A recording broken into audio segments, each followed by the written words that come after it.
Hello everyone, it's Tuesday, and this week I'm doing Tea Time Tuesday. And I'm going to tell you about the time that my editor asked me, and I quote, "Why is there a white girl in this book?" Okay, so years ago I wrote a book called Getting Even. I've shared some of the steamy passages from that book over the last couple of weeks. And it's about 3 women screwed over by the men in their lives who plot delicious revenge. Okay, so my editor was making the rounds.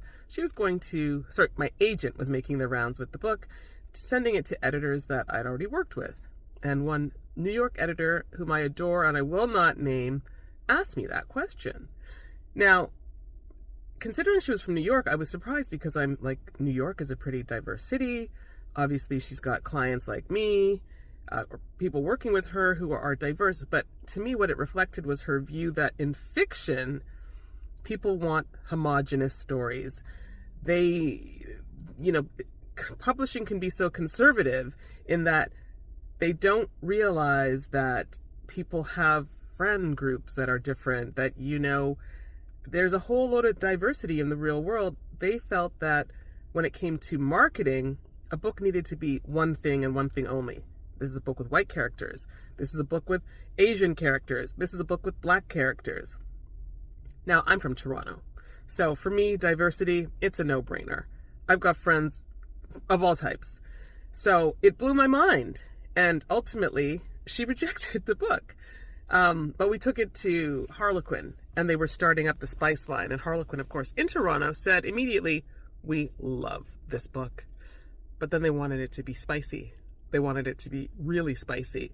And I'm like, well, it's about 3 women screwed over by the men in their lives, and they plot delicious revenge. I didn't see, how's it going to be spicy? Well, it ended up launching the spice line, and yeah, it's a great book, but crazy, right? Why is there a white girl in this book? So have you ever been told that your stories or your characters aren't believable based on an element in there that you think is natural, normal, and doesn't make sense? I mean, people love across all kinds of spectrums. We travel, we intermingle. It's a bit bizarre to me. But anyway, have you ever had a rejection based on your characters not seeming to fit the mold that the editor thought they should fit? Let me know in the comments. That's Tea Time Tuesday for this week. Next week, it will be Truth Bomb Tuesday, and that's going to be a good one, when I was sued by my publisher.